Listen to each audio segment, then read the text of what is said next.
네, 오늘 우리는 시편 116편을 보려고 합니다. 시편 116편은 보통 성서학자들의 의견 그리고 유대인들의 전통에 의해서도 다윗이 자신이 정말로 사랑했던 큰아들 압살롬으로부터 위기의 순간에 놓였을 때 도망가고 그리고 그곳에서 쓰여진 시로 보통 생각을 하고 있습니다. 역사적인 배경으로 따진다고 한다면 사무엘하 16장의 압살롬의 반역 그리고 피신 그리고 그 시기쯤에 쓰여진 시편으로 보는 그런 시편입니다. 자, 먼저 말씀을 보기 전에 이 말씀을 드리는 건 그런 상황에 놓여있던 다윗을 한번 생각해보며 우리가 시편을 다시 한번 보면 우리에게 다가오는 내용이 조금 다르지 않을까 싶어서 먼저 말씀을 드렸습니다.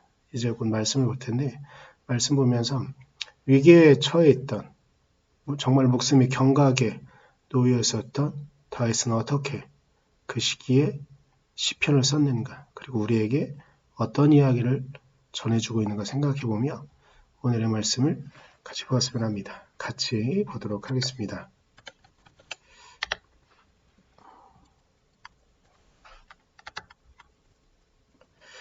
주님, 주님께서 나의 간구를 들어주시기에 내가 주님을 사랑합니다.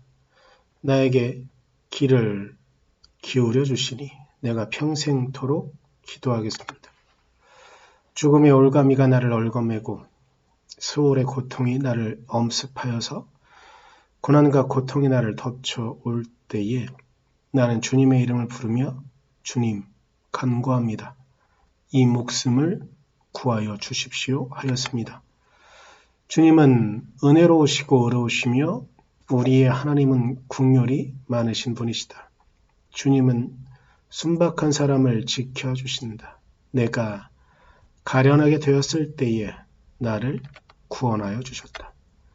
내 영혼아, 주님이 너를 너그럽게 대해주셨으니 너는 마음을 편히 가져라.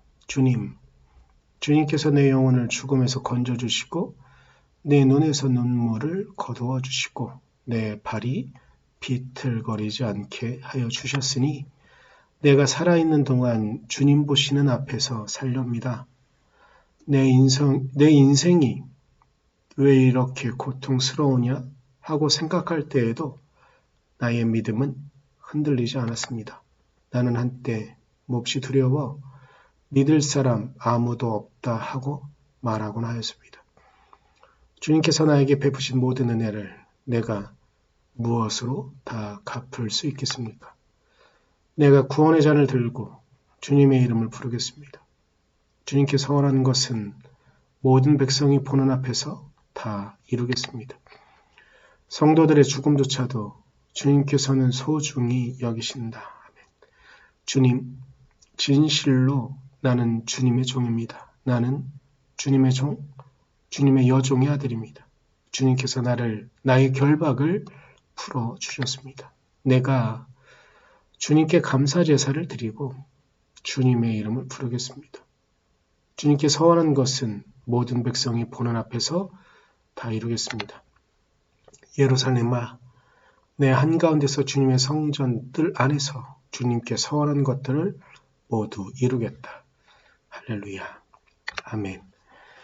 오늘 우리가 같이 본 시편 116편은 좀 전에도 말씀을 드렸지만 압살롬으로부터 목숨을 겨우겨우 구하고 앞날이 어떻게 될지 알 수 없는 상황 가운데 하나님께 간구하며 기도하는 그런 내용을 담고 있습니다. 그래서 내용들을 좀 보면 4절에 그렇게 경각에 처해 있는 다윗의 간절함이 보입니다. 주님, 간구합니다. 이 목숨을 구하여 주십시오. 라며 주님을 찾지요. 이렇게 주님을 찾는 다윗은 7절에 다짐하듯이 말합니다. 내 영혼아, 주님은 너를 너그럽게 대해주셨으니 너는 마음을 편히 가져라. 우리가 성경에서 보는 이야기들은 쉬울 수 있습니다. 하지만 정말로 자신의 목숨이 경각에 처해 있고 그리고 자신이 정말로 사랑했던 사람, 우리도 우리 주변에 있는 여러 사람들, 정말로 의지하고 마음을 두고 있는 어떤 사람들, 그런데 그들에게 우리가 위기에 처해지는 상황이 되어질 때 흔들리지 말고 주님을 의지하라라고 우리 스스로에게 말할 수 있는지, 너는 마음을 편히 가져라라고 다윗이 말하고 있는 것처럼 우리는 그럴 수 있는지, 그때 우리는 혼란스러울 것이고 그때 우리는 너무나 마음이 아파 어디에 마음을 둬야 될지 모를 것입니다. 하지만 다윗은 그런 위기의 상황 가운데 우리에게 말을 하고 있는 것입니다. 너는 주님을 의지하여라. 마음을 편히 가져라. 우리는 우리에게 닥쳐오는 어려움, 그냥 단순한 어려움이란 말로 다 할 수 없는 가혹한 환난이 다가오는 우리의 삶의 순간들이 있을 수 있습니다. 우리는 나약하고 정말로 힘이 없는 그런 존재여서 그 순간에 우리는 두려울 수밖에 없습니다. 그런데 그런 환난의 순간에 다윗은 우리에게 우리가 어떻게 해야 되는지 하나의 모델을 보여줍니다. 10절에 내 인생이 왜 이렇게 고통스러우냐고 생각할 때에도 다윗은 이렇게 말합니다. 나의 믿음은 흔들리지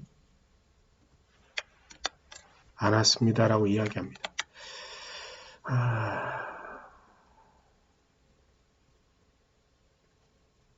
믿음의 사람이어서 혹은 성경에 나오는 사람이니까 이렇게 할 수 있는 것이라고 생각하고 치부하고 어떠한 논의도 안 한다고 한다면 더 이상 말할 수는 없긴 하지만 정말 그런 상황에 처해 있는 다윗의 모습이 우리에게 다시 그려지고 상상되어진다면 이 다윗의 경험은 결코 우리가 넘볼 수 없는 참 대단한 그런 순간과 모습을 우리에게 보여주고 있는 것이죠. 이런 다윗도 자신의 경험을 11절에 말합니다. 나는 한때 몹시 두려워 믿을 사람이 아무도 없다 하곤 말하곤 하였습니다. 이 말이 우리에게 위로가 되는지 잘 모르겠습니다. 다윗도 믿을 사람이 아무도 없다라고 말했다라고 말합니다. 어쩌면 우리도 그 위기 가운데 다윗처럼 항상 담대하지 못했을 겁니다. 그런데 그 다윗마저도 우리에게 말합니다. 그때에 나는 믿을 사람이 아무도 없다고 말했다. 우리가 고통 가운데 우리에게 다가오는 환난, 어려움들 가운데 우리도 순간순간 믿음 없는 행동들을 아마 다윗보다 더 많이 할 겁니다. 그런데 그 다윗이 우리에게 위로를 던져줍니다. 나도 그때 믿을 사람이 아무도 없다 라고 말하였다고. 그러면서 다윗은 말합니다. 그때에도 나는 주님께 감사의 제사를 드리고 싶습니다. 우리가 혼란 가운데, 고통 가운데에서, 아픔과 어려움 가운데서도 다윗처럼 주님께 감사의 제사를 올려드릴 수 있기를 간절히 소망해 봅니다. 결코 우리의 힘만으로는 그렇게 하는 것이 쉬운 일이 아님을 우리는 너무나 잘 알고 있지만 그래도 그때에도 우리가 주님을 의지하고 주의 말씀을 찾아갈 수 있는 우리가 되어주기를. 그래서 결단코 우리의 삶을 통해 당신의 은혜를, 당신의 영광을 나타내실 주님의 그 이끄심을 우리가 경험할 수 있기를 간절히 소망해 봅니다. 기도하겠습니다. 주님, 다윗은 신앙의 사람이어서 성경에 나와 있는 사람이어서 이렇게 크나큰 고통과 아픔 가운데도 주님을 의지한 것이었을까요? 그런데 오늘 그런 우리의 의식을 뛰어넘어서 그런 우리의 편견을 뛰어넘어서 주변에 의지할 사람 아무도 없었다라고 말했다고 다윗은 말합니다. 하나님, 우리는 다윗보다 더 많은 순간 주변에 의지할 어떤 누구도 없다고 찾아 우리의 아픔을 토로할 어떤 사람도 없다고 우리는 수시로 너무 자주 말을 합니다. 그러나 우리의 경험은 말합니다. 다윗은 또한 우리에게 말합니다. 그때에도 주님은 우리를 환난 가운데 구해주셨고 우리를 지켜주셨다는 것입니다. 하나님, 우리가 마음을 다잡게 하십시오. 고통의 순간, 환난의 순간, 누구도 이해할 수 없는 크나큰 아픔을 경험했던 그 순간, 그때에 당신께서 우리와 함께 해주셨음을 하나님, 우리가 놓치지 않게 하시고 당신의 은혜를 따라, 당신의 사랑을 따라 나아갈 수 있는 우리 되어주도록 하나님 우리를 지켜주시고 이끌어 주시옵소서. 오늘 하루의 삶 가운데, 우리의 인생의 삶의 순간 가운데 고통과 어려움이 있을지라도 그때에도 당신께 진정한 감사와 찬양을 드릴 수 있는 우리가 되어주기를 간절히 소망하며 예수님의 이름으로 기도드렸습니다. 아멘.